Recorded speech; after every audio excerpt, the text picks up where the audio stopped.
Students, आज आपको पारिवारिक बजट बनाने से गृहिणियों को क्या लाभ होगा ये बताया जाएगा। ध्यान से वीडियो देखिए। परिवार की अर्थव्यवस्था को सुचारू बनाए रखने के लिए, व्यय को नियंत्रित रखने के लिए और पारिवारिक भविष्य को सुरक्षित बनाए रखने के लिए बजट बनाना और उसके अनुसार व्यय करना आवश्यक माना जाता है। बजट बनाने के लिए गृहिणियों, अर्थशास्त्रियों, समाज सुधारकों और सरकार को, इन सभी को हमारे बनाए हुए बजट से फायदा होता है। आज हम आपको इस वीडियो में गृहिणियों को क्या लाभ होगा इसकी चर्चा करेंगे। गृहिणियों को बजट बनाने से बहुत सारे फायदे होते हैं, क्योंकि जितने बच्चे हैं वो सब आगे चल के जॉब करें या ना करें, पर सुघड़ गृहिणी जरूर बनना चाहेंगे, है ना। एक सुघड़ गृहिणी बनने के लिए बजट के बारे में जानना हम सभी के लिए बहुत आवश्यक है। इसका सबसे पहला फायदा है कि आय के उचित उपयोग में सहायक है। यानी कोई भी गृहिणी अगर उसके घर में जितनी भी आय आ रही है उसका वो सर्वोत्तम ढंग से प्रयोग कर पाती है और अपने घर को बेहतर ढंग से चला सकती है। बजट के अनुसार व्यय करने से आय का उचित उपयोग होता है। हमेशा ध्यान रखिएगा इस बात का। दूसरा पॉइंट है, अनावश्यक व्यय के नियंत्रण में सहायक होता है। जैसे कि हमने आपको बताया कि घर है तो गृह की अर्थव्यवस्था है और उसको सुचारू बनाए रखने के लिए हमें हमेशा अनावश्यक व्यय को नियंत्रित करना बहुत जरूरी है। अगर हम बजट बनाएंगे तो वो अनावश्यक व्यय खुद ही नियंत्रित हो जाता है। सूझबूझ से तैयार किए गए बजट में कोई भी आवश्यकता से अधिक व्यय की स्थान होता ही नहीं है और ऐसा होने की वजह से अर्थव्यवस्था बिगड़ने से पूरी तरीके से बच जाती है। तीसरा और महत्वपूर्ण पॉइंट है, आय व्यय के संतुलन में सहायक। बजट में परिवार की आय को ध्यान में रखकर ही व्यय किया जाता है, इसलिए आय और व्यय का संतुलन बना रहता है। चौथा पॉइंट है, मितव्ययिता की आदत का विकास। जब हम बजट बनाते हैं और जरूरी मदों पर खर्चे करेंगे तो उन व्ययों की सीमाएं अपने आप ही निर्धारित हो जाती हैं। ऐसी जगह पर हमसे कोई भी फालतू का खर्च होने की संभावनाएं बहुत कम होती हैं और जिस व्यक्ति के अंदर बजट बना के अपना काम करने की आदत होती है उसमें स्वतः ही मितव्ययिता की आदत का निर्माण हो जाता है। अतः पारिवारिक समृद्धि आती है।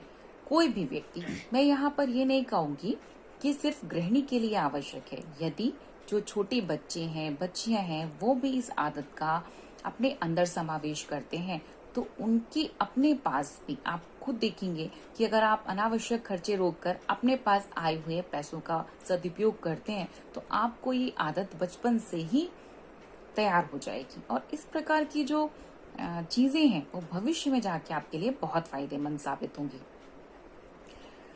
अगला पॉइंट है, परिवार को ऋण से बचाने में सहायक होता है। बजट के अनुसार व्यय करने की स्थिति में निश्चित रूप से आय की तुलना में व्यय कम किया जा सकता है। इस व्यवस्था का पालन करने पर कभी भी परिवार को ऋण लेने की समस्या नहीं होती है और बजट परिवार को कर्ज से बचाने में सहायक होगा। अगला पॉइंट है, परिवार के सदस्यों की आवश्यकताओं की पूर्ति में सहायक। बजट तैयार करते समय परिवार के सभी सदस्यों की आवश्यकताओं को प्राथमिकता के आधार पर ध्यान में रखा जाता है। यदि बजट के अनुसार व्यय किया गया है तो परिवार के सभी सदस्यों की आवश्यकताएं उचित रूप से पूरी होती हैं। बचत में सहायक। बजट में पारिवारिक आय व्यय का नियमन इस प्रकार किया जाता है कि नियमित रूप से कुछ न कुछ बचत अवश्य हो, जिससे कि पारिवारिक बचत होना स्वाभाविक है। अगला पॉइंट है, सुख, शांति और समृद्धि में सहायक। अब आपने इतने सारे पॉइंट सुने हैं तो आपको अपने आप समझ आ जाएगा कि परिवार की आय का सदुपयोग, सभी सदस्यों की आवश्यकताओं की पूर्ति, कर्ज से बचाव, मितव्ययितापूर्ण व्यय और भविष्य के लिए बचत, इन सभी कारणों के कारण बचत पारिवारिक सुख शांति का कारण बन जाता है। जब परिवार में सुख शांति है और पैसे भी कम खर्च हो रहे हैं तो ऑलरेडी समृद्धि आ जाएगी, यानी घर भरा पूरा रहेगा, पैसे की कमी नहीं होगी। अगला पॉइंट है रहन सहन के स्तर को उन्नत बनाने में सहायक। जब हमने बजट बनाया और इसके पहले वाले टॉपिक पे आपने सारी बातें सुनी कि हर जगह पैसे का भी सदुपयोग है, सारे सदस्यों की आवश्यकताएं फुलफिल हो रही हैं, हम खर्चा बहुत ध्यान से कर रहे हैं, तो और वो आदतों में आ गया, हर घर के हर सदस्य की आदतों में आ गया, तो हमारे खर्चे अतिरिक्त तो हो ही नहीं रहे हैं, तो जो रहन सहन का स्तर है परिवार का वो बहुत उन्नत हो जाता है। साथ ही साथ हम जब भी आगामी बजट बनाएंगे तो हम पुराने वाले बजट को एक बार जरूर देखेंगे कि हमारे पुराने बजट में कौन सी खामी रह गई थी। तो इस तरह की जब प्रक्रिया अपनाएंगे तो हमारे जो भविष्य के बजट हैं वो ज्यादा अच्छे बनते हैं। ये सिर्फ गृहिणी के लिए ही अनिवार्य नहीं है, अगर इसकी आदतें बच्चे भी डाल लेते हैं, जैसे कि आपको कोई पॉकेट मनी मिल रही है एक निश्चित सीमा में और आपको उसमें से अपने खर्चे करने, आप अगर उसको सूझबूझ के साथ करें, अपनी आवश्यक मदों पे करें, तो आप फालतू के खर्चों को रोक पाएंगे। और अगर आप जितने छोटे से ये काम करते हैं तो भविष्य के लिए हमेशा आपके लिए उपयोगी है। आगे चल के आप एक भी पैसा फालतू चीजों पे खर्च नहीं करते हैं। लेकिन इसका मतलब ये नहीं है कि हम पैसे को बचा कर ही रखें। जो आवश्यक खर्चे हैं वहां पर हमें अपना धन अवश्य व्यय करना चाहिए। आज के इस वीडियो में गृहिणियों के लिए आपने पारिवारिक बजट की उपयोगिता के बारे में जाना। मेरा वीडियो पसंद आया हो तो लाइक, शेयर और कमेंट करें और नए वीडियोस को देखने के लिए, जल्दी से जल्दी नए वीडियो को देखने के लिए सब्सक्राइब का बटन दबा दें।